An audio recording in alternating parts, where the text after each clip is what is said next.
Bem, muito obrigada. Então, vamos retomar a nossa tarefa aqui hoje. Doutora Lisiane, nós tivemos aqui, professora Lisiane, tivemos aqui a exibição do filme, e muito rapidamente eu havia falado de manhã os motivos pelos quais esta Entartekunst, esta arte decadente, não era muito apreciada pelos nazis, né? Que era uma arte envolvendo todo um movimento simbolista, que nasceu na França, vamos dizer, na poesia, nas belas letras, né, com Verlaine, Baudelaire, enfim. E, como nós vimos no filme, a gargantilha da retratada Adélia acabou no pescoço da senhora Göring.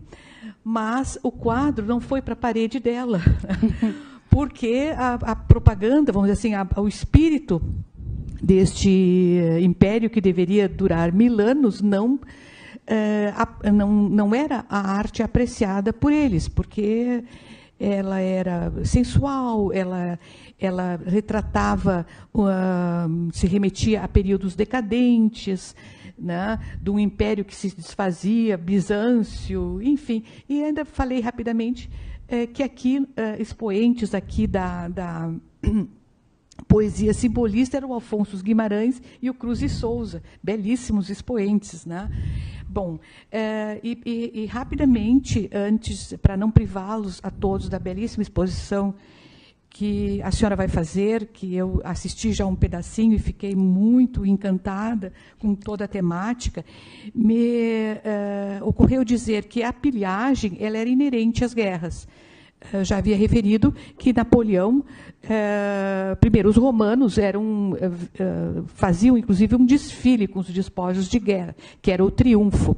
Napoleão também teve este hábito de trazer lembranças de suas campanhas, e uma ainda está, o obelisco na Praça da Concórdia, né? Uhum. E tudo isto, agora, ocorrem os pedidos de restituição de bens.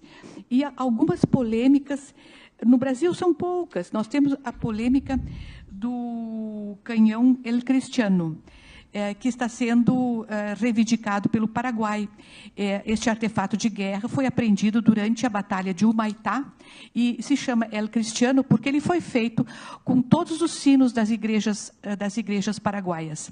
Por este motivo, Paraguai já havia solicitado o retorno deste canhão.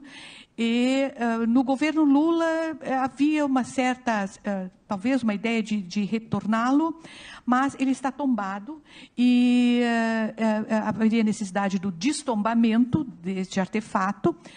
E, por outro lado, ele não foi roubado, né? Segundo a legislação da época, artefatos de guerra podiam ser destruídos ou retirados dos inimigos. E foi o que aconteceu com o canhão El Cristiano.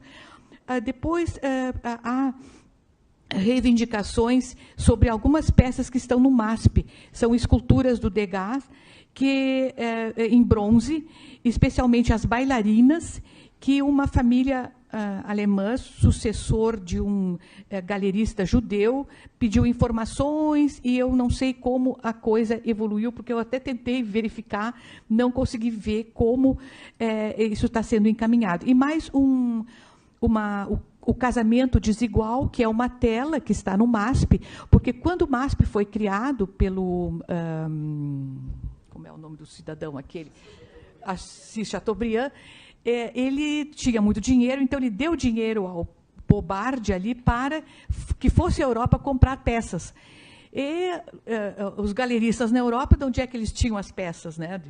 Eram aquelas peças que provavelmente teriam sido malavidas ali.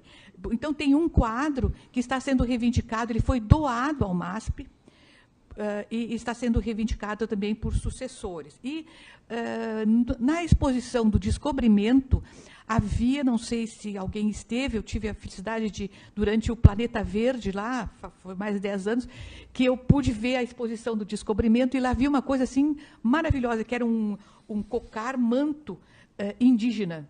E os indígenas, né, foram verificar aquele manto, indígenas na Bahia, um local na Bahia, e estão também reivindicando o manto. E este manto teria sido presenteado por padres a Maurício de Nassau, e está desde 1600 e alguma coisa no museu lá. Então, apenas fazendo uma breve exposição sobre esse aspecto.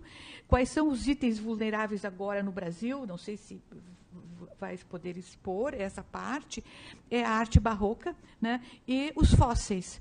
E eu tenho uma colega de colégio que é arqueóloga, e ela se sente assim muito atingida quando vem descrições de bens que foram coletados aqui no Brasil. Então, eles ficam... Mas como que saiu isso daqui, né? Eles não têm notícias de como peças, animais pré-históricos ou fósseis, foram parar no exterior, né? Então, nós somos ainda, durante todo o período colonial, né? E somos ainda vítimas desta... vamos dizer assim, pilhagem, né? Em outras palavras, é pilhagem. Mas eu não gostaria de privar a nós todos de ouvi-la, porque é uma exposição muito detalhada, justamente sobre os mecanismos que utilizamos, podemos utilizar mecanismos internacionais, porque aqui nós temos só o tombamento, que é a proteção interna, mais a Constituição, né? O artigo 216 da Constituição, a lei do tombamento, e uns olhos um pouco mais atentos para isto que talvez estejam subtraindo dos nossos, enfim, dos nossos altares, das igrejas, do nosso solo, né? Então, eu gostaria de dar por encerrada este início, que depois, então, a gente vai, após a fala da professora, alguma questão ainda se poderá questionar. Perfeito, perfeito. Doutora Elisiane, por gentileza. Eu vou pegar aqui. Claro. Com licença. Tá ligado? Tá. Tá ligado? Bom, boa tarde. Em primeiro lugar, eu gostaria de agradecer à desembargadora Marga. Por favor, fiquem à vontade. O convite para tomar parte hoje nesse evento, aqui no tribunal, pois é uma oportunidade de unir as duas carreiras que eu exerço já há quase 20 anos, a academia na URGS, onde eu dou aula, e aqui, onde eu presto assessoria por concurso. Bom, o tema proposto era Direito Internacional e Cinema, em virtude da exibição do filme A Dama Dourada, que, na verdade, esse foi o nome que foi atribuído a essa tela de Klimt, pintado no início do século passado, mas eles, inclusive, lhe usurparam a identidade, porque, na verdade, o nome da tela não é A Dama Dourada, mas Retrato de Adele Bloch-Bauer. Porém, quando ele foi incorporado ao acervo do Museu Nacional da Áustria, eles optaram por ocultar a origem de uma família judia e acabaram lhe atribuindo esse outro nome. Então, vocês viram no filme hoje de manhã um episódio que conta como foi subtraída a tela e depois todos os esforços que foram envidados para recuperá-la. Eu vou dividir, então, essa abordagem de restituição internacional de obras de arte em duas grandes partes, antecedidas por uma introdução. A primeira delas, em que vamos explicar um pouco sobre o que é a proteção do patrimônio cultural, histórico e artístico, e a chamada devolução de bens culturais, né? Eles optaram por adotar, na doutrina internacional, uma outra terminologia, usar o nome de devolução e não restituição, por compreender que a restituição, ela por si só, já dá a compreender que haveria uma ilicitude, uma ilegalidade na tomada original do bem. Então, para aqueles casos em que essa ilegalidade não é flagrante, usa-se a ideia de devolver, né? Depois vamos falar sobre o que é a nacionalidade de uma obra de arte. A doutora Marga falou há pouco, o cocar dado a Maurício de Nassau há 300, 400 anos, será que não se incorporou a uma história diferente daquela tribo que ele foi originária? Isso é um caso que hoje em dia está sendo muito discutido também na Europa, porque países da América Latina estão tendo demandas, e também da África, para reaver parte dos seus acervos que hoje lotam os museus europeus. Na segunda parte, então, nós vamos abordar a subtração ilegal, propriamente dita, aquelas em que é inequívoco que a obra teria sido desapossada em virtude de um ato contrário ao direito, e a restituição. Eu dividi em 3 tipos os casos em que essa subtração se deu em virtude de conflito armado ou de perseguição a um grupo étnico específico, que foi o que aconteceu no Holocausto, a desapreciação da obra, que é o que aconteceu com as obras que a doutora Marga também comentou, da Entartete Kunst, ou arte degenerada, simplesmente não atendiam ao gosto e ao padrão dos nazistas, e aquelas obras que foram tomadas no período de ocupação, seja pelos russos, seja pelos americanos.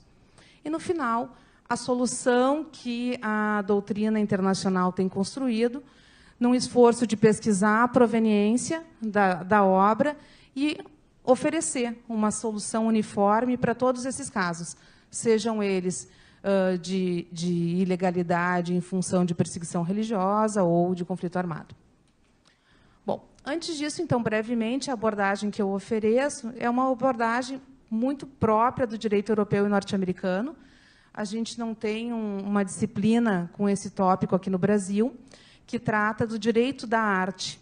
É um direito que ganhou uma certa autonomia nesses outros países, porque ele procura oferecer uma leitura uniforme a favor da obra em si, de disposições legais ou constitucionais que, eventualmente, sejam ambíguas ou mesmo contraditórias, porque ela vem da proteção do direito do patrimônio histórico e de bens culturais, mas ela integra direito autoral, o direito da ciência, que se ocupa de problemas das universidades, como plágio, por exemplo, e o direito à cultura, que é o fomento pelo Estado para que as pessoas tenham acesso a ela em museus, teatros e universidades, por exemplo. Bom, então, quanto à proteção do patrimônio cultural, a gente sabe que a arte não é uma mercadoria ordinária. O valor dela extrapola a matéria-prima que foi usada para a sua realização. Especialmente se ela reflete o passado de um país, a identidade, e, por isso, é dever do país, do respectivo Estado, promover a sua conservação para gerações futuras. No Brasil, como é que se dá essa proteção do patrimônio histórico? Em primeiro lugar, pelo IPHAN, que nós vemos causas aqui no tribunal. Nos anos que eu trabalhei no direito administrativo, nós tínhamos a miúde causas envolvendo essa pessoa jurídica. Nós temos também o IBRAM, que é o Instituto Brasileiro de Museus. Nós não estamos tão familiarizados, porque foi uma das instituições constituídas ao final do governo Dilma. E o Sistema Brasileiro de Museus, o SBM. Essas duas últimas instituições, a partir do ano passado, passaram a sofrer uma releitura. Por quê? Devido ao incêndio do Museu Nacional no Rio de Janeiro, o governo passou a se deter um pouco mais sobre a natureza jurídica dela e a forma como operava, porque, sendo autarquia, ela tinha os recursos limitados àquilo que era oferecido pelo poder público. Então, devido aos problemas que tinha de manutenção no museu, entendeu por bem o governo Temer, semanas após o incêndio, extinguir e criar como agência reguladora. Agora, nós temos a ABRAM, cuja personalidade jurídica, então, é instituição de direito privado e pode, portanto, receber doações de pessoas jurídicas de direito privado e de particulares mesmo para a manutenção e reconstrução do museu. Então, essas são as nossas instituições. Além disso, o que está previsto na lei que criou o IBRAM e que foi, mutatis mutandis, simplesmente refletida na ABRAM? A ideia é de proibir exportação de obras que digam respeito ao patrimônio histórico e cultural do Brasil. Todas as obras que são anteriores ao advento da República já têm exportação proibida no Brasil por um decreto. A gente até experienciou um caso aqui do Rio Grande do Sul, em que, desavisadamente, a título de mudança, um indivíduo tentou atravessar a fronteira para o Uruguai. Foi você que jogou? Ah, sim. É Ministério Público Federal, né? A ideia era impedir que aquele patrimônio todo fosse embora, porque o nosso fiscal da Receita ele tem um olhar peculiar sobre as coisas. Ele parou o caminhão e disse, isso aqui não é mudança, não. aqui só tem quadro. É engraçado ver a degravação. Ele diz assim: aqui só tem quadro, móveis feitos à mão, não tem colchão, não tem geladeira. Isso aqui não é mudança, não. As pessoas não moram com o que está aqui dentro desse caminhão. Mandou para o Rio de Janeiro para fazer uma avaliação e chegaram à conclusão que era tudo do período do Império. E deu perdimento em favor da União. Então, a gente tem essa proibição de tudo que é anterior ao período do advento da República, mas também tudo que for declarado como de interesse público na forma da lei. O curioso é que a lei diz que os bens musealizados podem ser declarados como de interesse público. Depois veio o decreto e diz os bens musealizáveis. Lá no Rio de Janeiro, que tem muita coisa também que constitui patrimônio cultural antigo do Brasil, os advogados ficaram muito nervosos com o musealizáveis, porque extrapolava no decreto. Agora também não se sabe que leitura vai se fazer disso, porque a lei foi, em parte, revogada quando se extinguiu o IBRAM e se criou a ABRAM. Mas fica uma reflexão. A ideia de proibição de exportação de tudo que é declarado de interesse público, e pode ser declarado de interesse público aquilo que o governo, então, na avaliação, considerar que é relevante para o patrimônio histórico, artístico e cultural do país.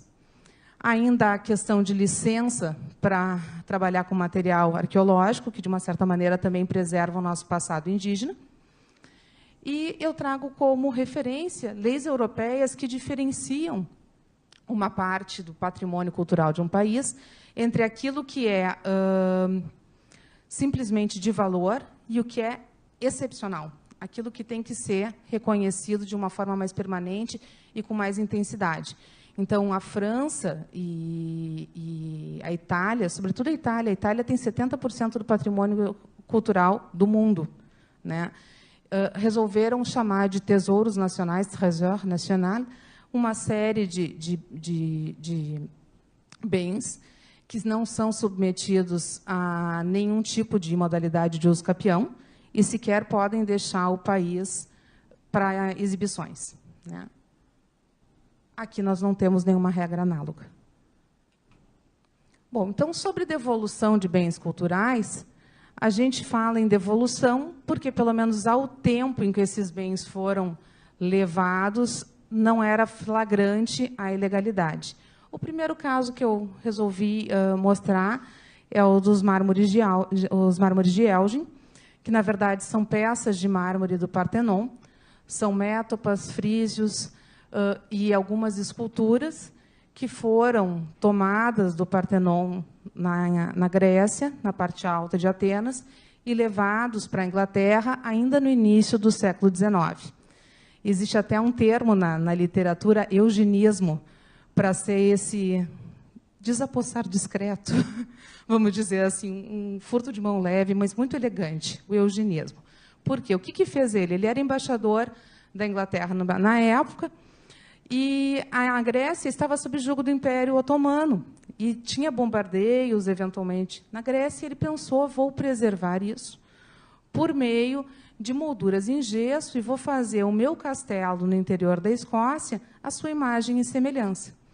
Então, ele pediu um firman, que seria uma autorização do senhor muçulmano local, para poder tirar qualche pezzi, né? Na época, a língua franca era o italiano, não era o francês. Só que qualche pezzi pode ser traduzido como quaisquer peças ou algumas peças. O resultado disso é que ele levou 300 trabalhadores e em um ano tirou tudo. E ele tinha autorização, ele tinha o firman do sultão, da autoridade muçulmana. Acho que era o sultão. O que ele fez? Foi levando, então, em direção à Escócia, né?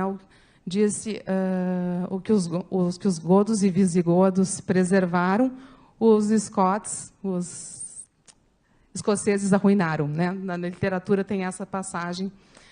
Eles levaram até lá e não puderam imediatamente desfazer, porque, como também a Inglaterra estava em conflito com Napoleão, que calhou queria invadir o resto da Europa inteira, o próprio Elgin ficou preso na França.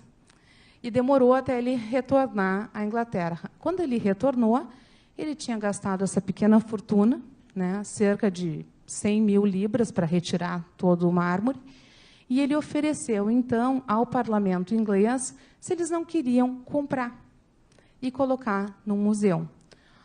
Nesse momento, ainda não há um certo escrúpulo, né, a respeito dos mármores estarem lá, mas eles acharam que até era bom, porque não estava mais sob julgo dos muçulmanos, do Império Otomano, e pelo sim, pelo não, já estava lá mesmo. Então, eles acabaram comprando. Eles compraram por 35 mil libras todo o tesouro do Partenon e deram numa doação perpétua ao British Museum, que é de onde foram feitas essas fotos. O que aconteceu nesse momento? Né? Fait accompli, já estava tudo lá mesmo, eles compraram, perpetuaram. Ficou ainda algumas décadas até que a Grécia se tornasse livre do jugo otomano, mas, mesmo então, eles não pediram a restituição das peças. Existia uma certa ideia dos ingleses de, eventualmente, no período da Segunda Guerra Mundial, devolver aos gregos as peças, porque simpatizavam com aquele que também era oposição ao inimigo, a Alemanha nazista. Mas depois eles acabaram deixando. Só agora, na década de 80, é que o Estado realmente, que a Grécia realmente pediu a restituição das peças. Só que eles queriam para colocar de volta no Partenon. E os estudos mostram que, hoje em dia, a estrutura não suporta mais. Não tem mais como colocar de volta essas peças lá. Então, apesar da Associação Internacional dos Museus ter deliberado pela restituição, acabou restando decidido que, já que não podia incorporar, ficava ali, e tiveram em conta que aquilo não era só passado grego, era também passado europeu. Ampliou a ideia de nacionalidade para todos os europeus. E, por isso, continua, mas não que a polêmica tenha terminado, né? A Grécia insiste, mas foi a solução que foi dada nesse nível. Agora, com o Brexit, né? To Brexit or not Brexit, daqui a pouco devolvem de novo. Mas o outro caso que eu trouxe tem uma raiz análoga, que é o busto da Nefertiti. Foi tirado no início do século passado. A Nefertiti significa The Beautiful One Has Come, né? A bela que chegou. Ela foi esposa de um faraó. Esse retrato, ele é de, acho que 300 a.C., agora não quero dar a data errada, essa escultura. O que aconteceu é que o Egito já contava, desde o século XIX, com regras para impedir que fosse saqueado por visitantes, né? Não poderia haver a exploração de tumbas e de nenhum artefato egípcio, ele poderia ser regularmente tirado, a não ser que houvesse a autorização da autoridade. No caso, havia. O explorador alemão tinha autorização para explorar. Dentro da lei, admitia-se o partage, vem de francês partager. A ideia é de que eles pudessem, depois de examinado o interior da tumba ou da pirâmide, ou do que fosse, retirar as peças que fossem de interesse museológico, e ali, uma vez retiradas, haveria uma partilha, né? Seria partilhado, podendo o Estado escolher com o que eles iam ficar. De alguma maneira, os egípcios não quiseram ficar com ela naquela oportunidade. E aí ela foi levada para a Alemanha, onde está, desde a década de 20 do século passado, nos museus em Berlim. E ela tem se tornado uma referência, porque realmente é uma escultura muito bonita e está em excelente estado, e até hoje é muito admirada. Nenhum esforço formal foi feito pelo governo egípcio para retomar o busto da Nefertiti. Se não, após esse ensaio que vocês veem à esquerda, 2 artistas húngaros resolveram, em 2003, fazer um ensaio sobre a Nefertiti, fazendo o corpo, the body of Nefertiti. E quando eles fizeram o corpo e montaram e apresentaram, o mundo inteiro achou assombroso, achou lindo, achou um espetáculo que pudesse se incorporar o corpo dela ao busto. E, em contraprestação, os egípcios pensaram que era um desrespeito à sua cultura, ao seu passado, e ali, sim, demandaram formalmente pela restituição. Mas a gente tem legalidade, assim como do Elgin, talvez uma legalidade duvidosa, aqui uma legalidade não controvertida do período até o momento em que foi buscada agora a devolução Um outro exemplo, e esse sim, de restituição bem-sucedida, é do Codex Sinaíticos. Esse Codex Sinaíticos é uma obra de mais ou menos 400, 500 páginas. É a primeira versão da Bíblia que se tem notícia. Ela é do século V e ela ficava num mosteiro de Santa Catarina, no Monte Sinai. No século XIX, um explorador alemão, a serviço da Universidade de Leipzig, visitou e obteve direito de levar 17, 20 páginas para a Universidade de Leipzig. Posteriormente, ele voltou ao mosteiro, dessa vez a serviço do czar da Rússia, que aí eles emprestaram para que ele copiasse mais ou menos 400 páginas. E ele levou todas essas páginas para a Rússia com o compromisso de mais adiante devolver ou, eventualmente, o czar fazer uma gorda doação para o mosteiro. Nesse ínterim veio a Revolução Bolchevique, não houve doação alguma, ao contrário, os bolcheviques entenderam por bem se desfazer dessa preciosidade para obter recursos e acabaram vendendo, de novo, para a biblioteca British Library, né? Venderam para a Inglaterra por 100 mil libras em 1922 ou 23. E de lá para cá, então, nós tínhamos assim, algumas poucas páginas no mosteiro do Monte Sinai, no Egito, algumas páginas em Leipzig, daquela primeira exploração, outras muitas páginas na Inglaterra e algumas poucas que também os bolcheviques mantiveram na Rússia. Então, ele estava totalmente...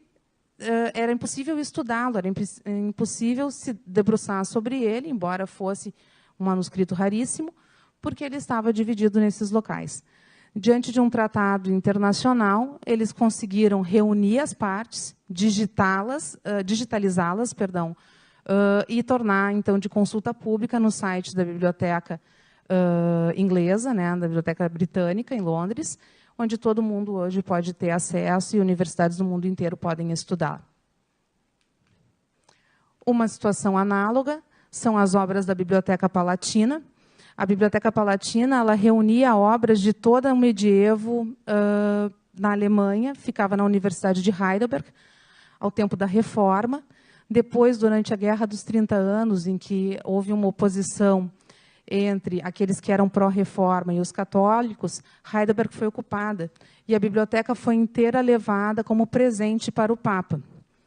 Mais adiante, Napoleão invadiu o Vaticano também e achou que era bom. E ele levou para Paris, onde ficou até depois, nos tratados de fim das conquistas, decidido que eles iam devolver. Por ocasião da devolução, eles entenderam, em vez de devolver ao Vaticano, já que ele mesmo não tinha essa sensação de pertencimento em relação aos documentos da Reforma, eles acabaram devolvendo aos alemães. Afinal, a Reforma Luterana significa muito mais para eles do que para o Vaticano.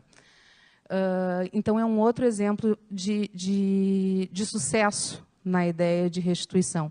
Nessa mesma oportunidade, em que a Biblioteca Palatina foi devolvida para Heidelberg, onde hoje ela está na universidade, e pode ser objeto de estudo por qualquer aluno ou professor, eles também devolveram a quadriga, que todos conhecem, em cima do Portal de Brandemburgo, né? Aquela carruagem também tinha sido levada por Napoleão e devolvida na mesma oportunidade.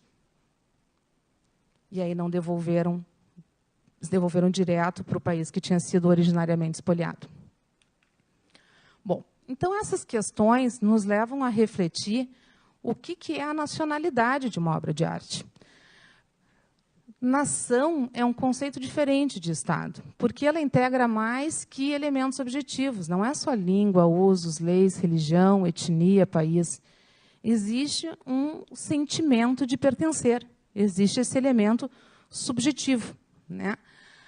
Então, quando a gente pensa se uma obra dessas ela pertence a uma nação ou a outra, deve-se ter em conta que a nacionalidade do artista é só uma referência, mas ela deve ceder em razão da nacionalidade que a obra pode ter adquirido por ter se incorporado, por ter esse pertencer em relação a uma nação. Então, ela não necessariamente deve ser fixada de acordo com a nacionalidade do artista que a concebeu. nem de acordo com o território em que o artista atuou, e nem de acordo com o estado em que atualmente o artista está estabelecido, tampouco no local onde a obra fora criada, ou onde hoje se situa, porque essas são só algumas variáveis. Eu preciso ter em conta o conjunto. E, para mostrar como isso é verdadeiro para vocês, eu pego a questão da Estátua da Liberdade, cujo nome correto é La Liberté éclairant le monde, e o Cristo Redentor. Ambas são peças que foram desenvolvidas por estrangeiros, eventualmente até custeadas por ele. A Estátua da Liberdade foi idealizada por franceses e presenteada pelos franceses aos americanos. O Cristo Redentor também foi esculpido por franceses. E um romeno lhe fez o rosto. Não obstante, ninguém vai dizer que existem símbolos menos nacionais aos americanos e brasileiros, respectivamente, do que a Estátua da Liberdade e o Cristo Redentor. Então, a gente vê que a reflexão sobre nacionalidade, ela eventualmente, da obra de arte, ela perpassa a ideia de quem o fez. Porque a gente tem isso muito presente aqui no Brasil. A nossa história, como país que foi colonizado, se confunde com a história dos colonizadores. Holandeses, portugueses. A nossa história se confunde, ninguém é dono desse passado, né? Pelo menos não exclusivamente. Bom, então, superada essa primeira parte, não quero me alongar demais, a doutora Marga me pediu que não fosse, eu tendo a falar demais, mas vocês me ajudam a me cortar. Em que a subtração ela não é flagrantemente legal, a gente chega em hipóteses em que, sim, a subtração ela é flagrantemente legal. Que casos são esses? O alemão usa o termo Kunstraub para dizer toda a obra de arte que tenha sido ilegalmente subtraída. Mas eles separam em hipótese em que a arte foi pilhada num conflito armado, que desde tempos imemoriais é uma prática dos conquistadores levar as obras dos conquistados. A arte roubada do grupo étnico específico, que aí é o Raubkunst, há uma inversão nos termos, mas designa justamente o que foi feito no ambiente do nazismo com os judeus. Uma arte que tenha sido apreendida porque foi reputada degenerada, entartet Kunst, a ideia de que essa arte não agradaria os gostos do Estado e, por isso, o Estado poderia tirá-la de circulação, para não comprometer o gosto nem o das famílias e da sociedade. E depois a arte roubada na ocupação pós-guerra, que, mesmo ao fim do conflito, a gente sabe que muitas residências foram... Alô? Muitas residências foram ocupadas depois do término da guerra e coisas foram retiradas dali. Parte dos países da Europa conta com lei específica, não é só a Alemanha. A Inglaterra, que também tem até um painel permanente de casos em que se julga isso, né? Mas, potencialmente, o mundo inteiro, e até o Brasil, é um espaço em que podem acontecer esses conflitos, porque a gente teve imigrantes antes da guerra, refugiados também.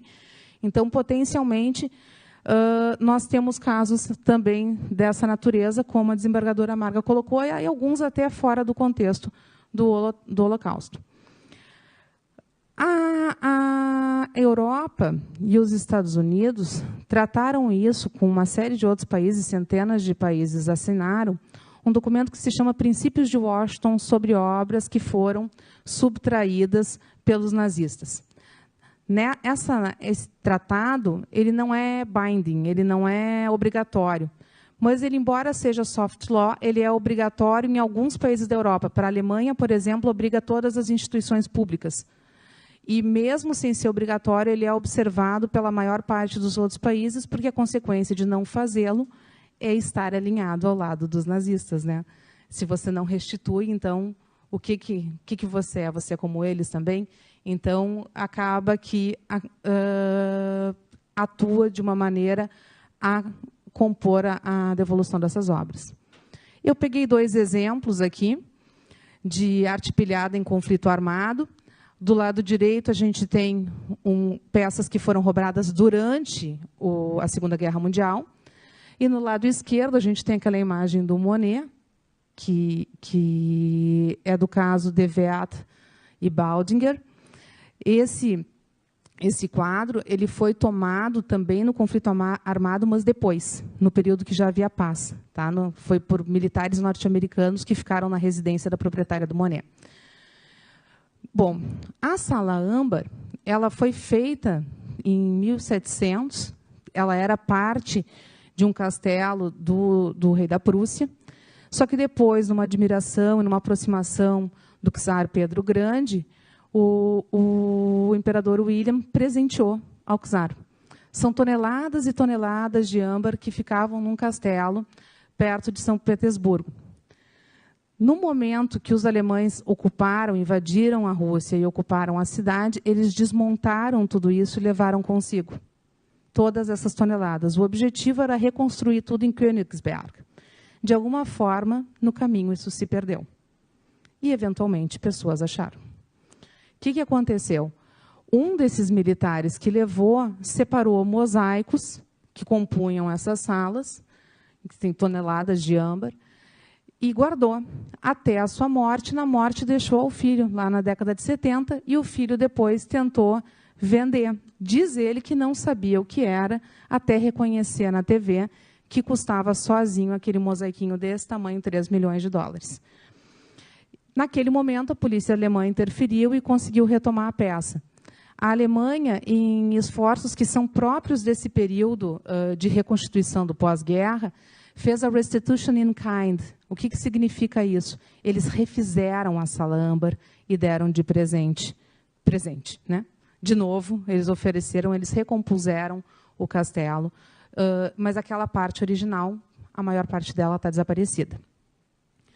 Com relação ao Monet, a proprietária dele era de Weat, ela era filha de um banqueiro, era nobre, morava em Berlim, tinha aquele Monet na sala, e com a cidade sendo bombardeada no final da guerra, de 43 a 45, ela entendeu por bem mandar para uma irmã que morava num castelo na Baviera a tela para proteção. Fim da guerra, soldados americanos se aquartelaram naquela casa, naquele castelo. E um deles, levou consigo. Né? Só depois que eles já tinham ido embora, eles perceberam que a tela tinha ido também. E aí começaram os esforços. Eles buscaram recuperar, informando as autoridades de guerra, informando as autoridades alemãs, buscando junto a locais, galerias locais, para poder retomar. Nunca se teve notícia alguma da obra. Mas isso é importante porque, no direito da common law, eles não têm a possibilidade de uso capião em algo que teve origem no crime. Repudia a common law a ideia de alguém obter algo em decorrência de uma legalidade. Então, fica sempre suja aquela posse. Ela não se limpa se for sendo adquirida por outras pessoas. Porque a ideia que subjaz é de que ninguém pode dar mais do que tem. Se tu tem uma posse de má-fé, tu só pode transferir posse de má-fé. Então, na common law, em princípio, a pessoa poderia ficar com a tela décadas e vender para outras pessoas e nunca haveria um adquirente de boa-fé, porque sempre teria que restituir ao originário, que foi o que aconteceu com a tela de Weat. Ela, quando teve conhecimento que estava lá em Nova York, na década de 80, ela buscou, interpelou e fez uso do que os ingleses chamam de demand and refusal rule. Só começa a contar a prescrição do momento que ela sabe que a tela está lá e pede para devolver.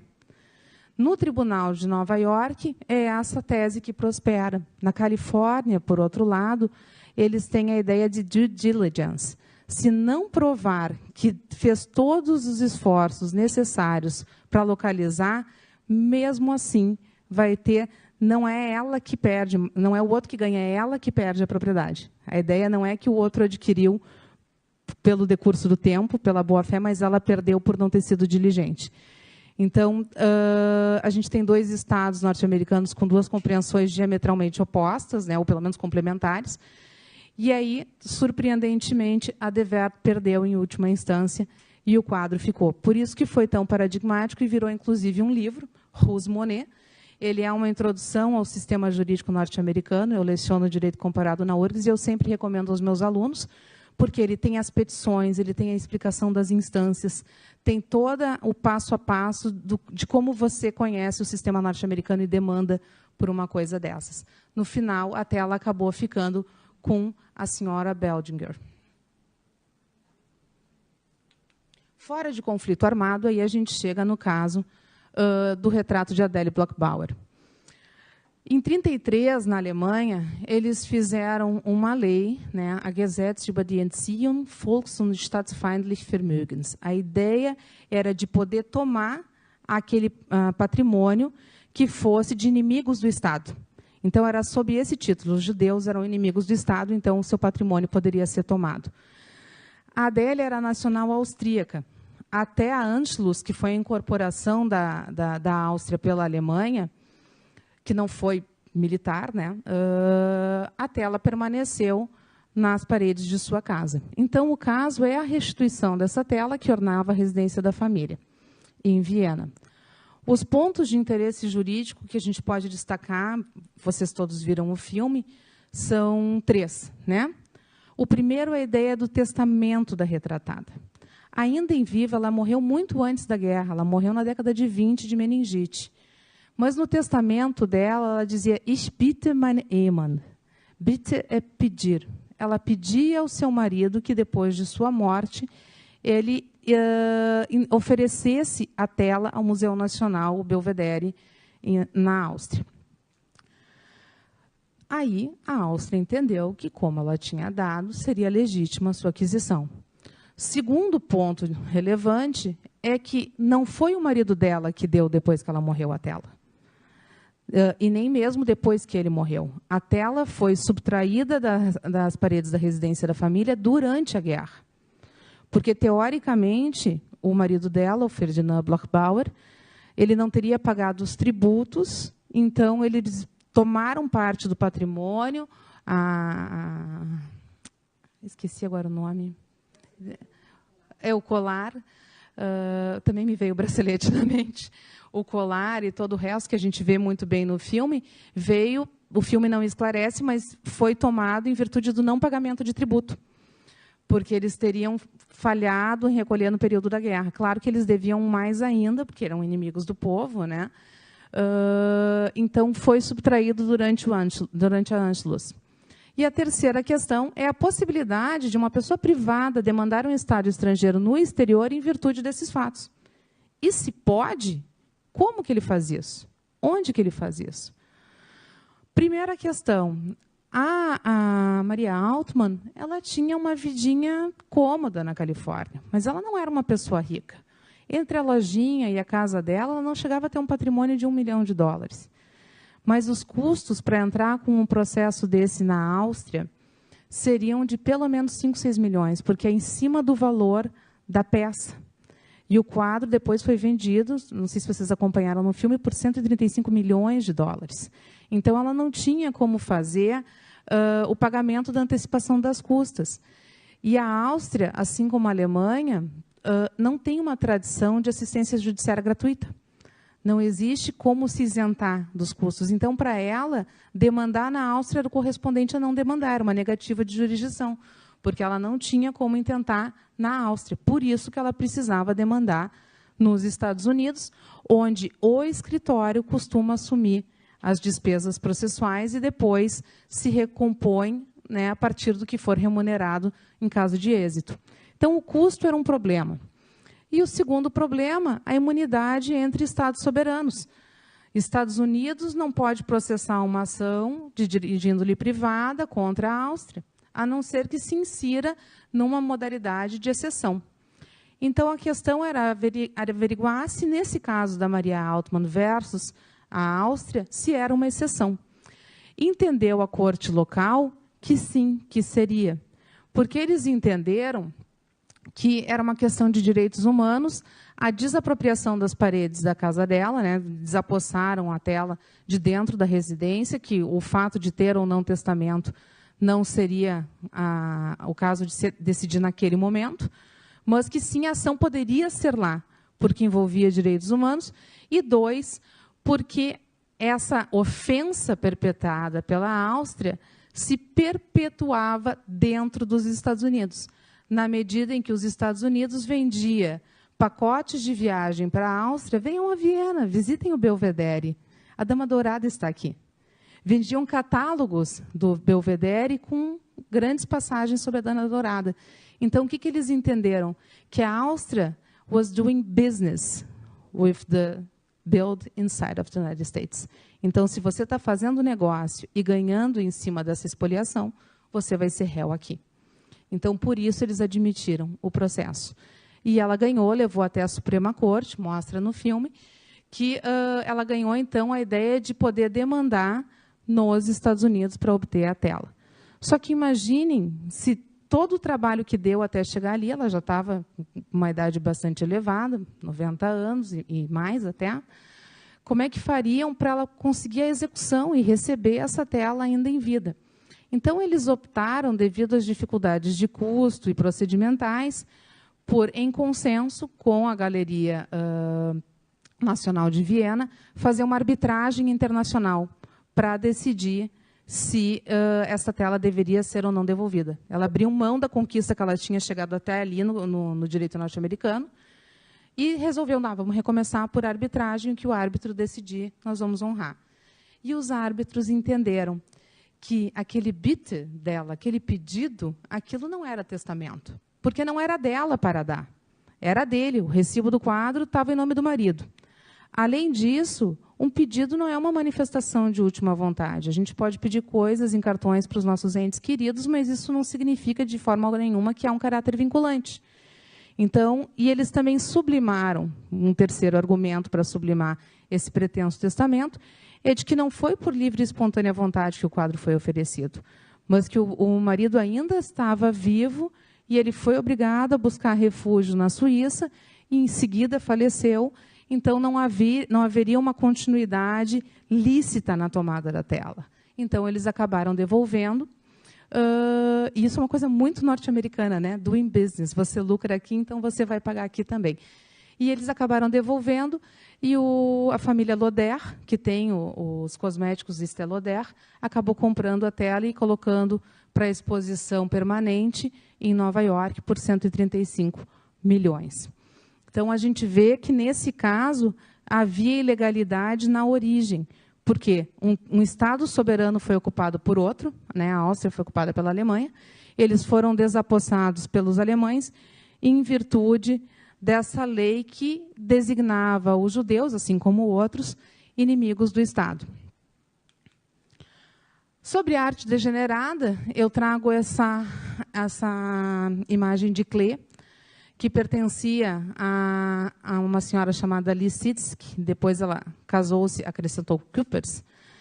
Ela era uma colecionadora que trabalhava como galerista, e o marido também estudava História da Arte, e eles se detinham muito justamente naquilo que foi depois considerado como arte degenerada pelos nazistas, cujo gosto não era bom, né? Tecia considerações sobre qualidade e gosto. E, por isso, houve a lei para a tomada de obras que fossem consideradas como degeneradas. Essa foi uma. Todas as galerias e museus foram desapossados dessas obras. Eles levaram a Munique, onde fizeram uma grande exposição sobre Entartete Kunst, e depois eles venderam para obter divisas para o nacionalsocialismo. Essa senhora, que foi a proprietária, durante a guerra, acabou buscando fugir e se refugiou na Rússia. Deu azar, porque ainda veio a Revolução Bolchevique, o marido, que era russo, morreu e ela ficou proibida de sair da Rússia. Não tinha como sair para tentar recuperar a tela. Ela conseguiu, uma vez, uma autorização para sair, mas não poderia levar o filho, o que fez com que ela voltasse mesmo sem a tela. Foi o filho dela, recentemente, que conseguiu buscar uma restituição, justamente alegando que a mãe tinha sido privada em virtude da arte não ter sido considerada apreciável. A questão é que não há um tratamento uniforme entre aquilo que foi desapossado em virtude do Holocausto e o que foi desapossado em virtude de gosto.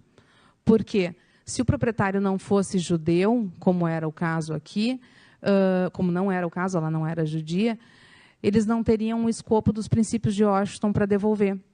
Então, eles não se sentiam forçados a devolver a tela e nem indenizar. Foi por um acordo para manter a obra onde estava, que a essa altura ela já tinha mudado de dono várias vezes, que o museu onde ela se encontra acabou pagando valores não revelados ao filho da proprietária que tinha sido originalmente espoliado. O caso Gurlitt, ele é o mais famoso e mais falado nos últimos anos. Esse senhor, o senhor Gurlitt, ele tinha mais de 80 anos, estava viajando de trem da Suíça para a Alemanha. Houve aquele controle habitual que existe no trem da Suíça. E aí perguntaram se ele tinha dinheiro. Ele disse, sim, eu tenho 10 mil euros. E aí, tudo bem, não existe nenhuma regra sobre transportar 10 mil euros. 10 mil euros pode, 10.001 não. Mas 10 mil pode, só que eles acharam curioso, o alemão tem esse espírito investigativo. Como pode um senhorzinho desta idade, que nunca trabalhou, não tem nada lá nas suas declarações de renda, zanzar por um trem com 10 mil? Dizem que foi assim que tudo começou. E aí eles fizeram uma busca na casa dele. Quando invadiram a casa dele na Baviera, ele tinha quase 2.000 telas. Entre elas, Matisse, Renoir, Monet, tudo que a gente puder imaginar, Chagall, e outras menores, que imediatamente eles reconheceram como obras tomadas ao tempo do Holocausto. Porque o pai dele tinha sido um dos recrutados pelo Hitler para vender aquelas peças de Entartete Kunst no exterior. Porque eles tomaram na Alemanha e venderam em outros lugares para obter dinheiro para a guerra. Só que o pai dele mesmo era um quarto judeu. Isso, aos olhos da guerra, ele não perdia a nacionalidade. Ele ainda podia ser alemão, mas ele não podia ter nenhuma posição de importância. Ele era diretor do museu, ele perdeu. Ele tinha ocupação universitária, perdeu. Então, ele se tornou só um handler, né? Ele só vendia, só fazia os negócios. Então, assim, até entende-se que parte disso talvez seja legítimo, que parte disso talvez tenha sido da ocupação do seu pai. E outros tantos que eles tenham simplesmente guardado porque não conseguiram vender até esse período do final da guerra. Então, hoje, são milhares de quadros que eles estão pesquisando. O senhor Gurlitt, ele fez um acordo com a Receita Alemã para ajudar a encontrar os donos das telas. E ele finalmente concordou em contribuir para a promoção da reunificação disso. Infelizmente, ele morreu em seguida, depois que ele concordou, e deixou em testamento todos esses quadros para um museu em Basel, na Suíça, que prontamente os aceitou. Né? Então, agora, o museu se comprometeu a ele mesmo, fez a grande exposição Gurlitt, né? As pessoas vão lá visitar, e ele se comprometeu de, aos poucos, devolvendo as telas, pelo menos as mais famosas, que são esses em que houve desapropriação pelo nazismo de judeus, que já se sabe o dono, porque existem listas sobre isso, né, de art lost. Bom, então chegamos quase que na parte final. Como é que eu vejo essas questões? A ideia de que uma questão moral ela se amplia para uma questão política. Eu não posso tratar só como expropriados os judeus, quando a gente teve também pessoas que perderam as obras em virtude de gosto, né? Ou mesmo em virtude da ocupação, depois do conflito. Então, a ideia é que se faça uma solução uniforme para fechar as feridas, terminar com isso. Porque a Europa ainda vive com essa suspeita, né? Os ingleses têm suspeitos, os franceses também têm, em relação à Alemanha, essas obras que estão ali, o pessoal do leste europeu.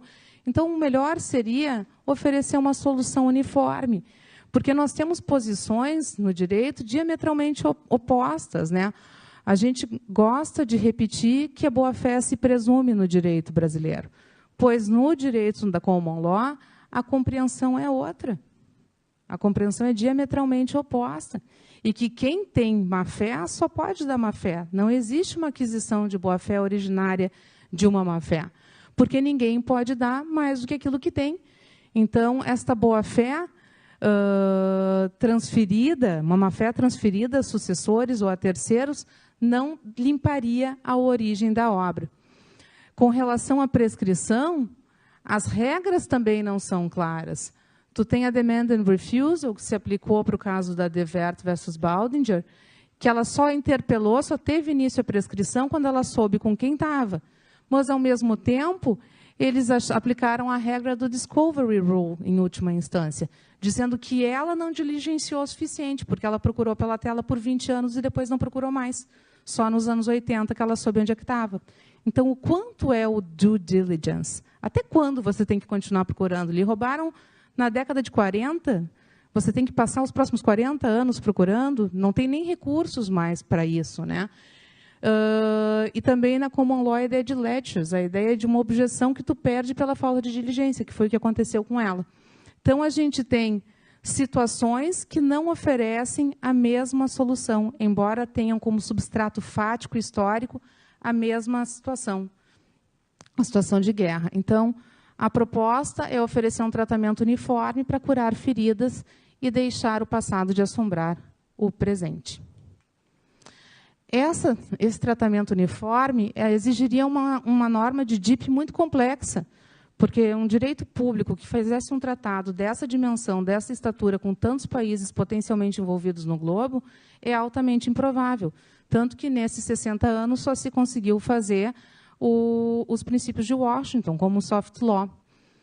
Mas a ideia que a jurisprudência europeia tem construído é considerar que a proveniência problemática, porque oriunda de desapropriação dentar Kunst, ou porque era obra tomada dos nazistas ou durante o período de guerra, deveria ser tratado como um defeito da obra, porque ele compromete o uso regular. Quem tem uma obra dessas não pode expor. Então, se eu não tenho uma lei para isso, um tratado, então eu vou usar as ferramentas que o direito me oferece. Vou considerar que a obra com uma proveniência dessas, ela tem um vício que lhe compromete o uso regular. Cabe a quem vende assegurar a rigidez e não excluir a sua responsabilidade, como acontece em 100% das galerias europeias. E também cabe ao adquirente examinar a origem da obra e não atribuir a responsabilidade exclusivamente ao vendedor, especialmente quando não se trata de profissional, porque o profissional arca com as consequências. Agora, os privados, né? Então, essa é a solução que a gente propõe. Eu agradeço a vocês pela presença, pelo interesse e pela paciência. Esse é o livro que eu escrevi.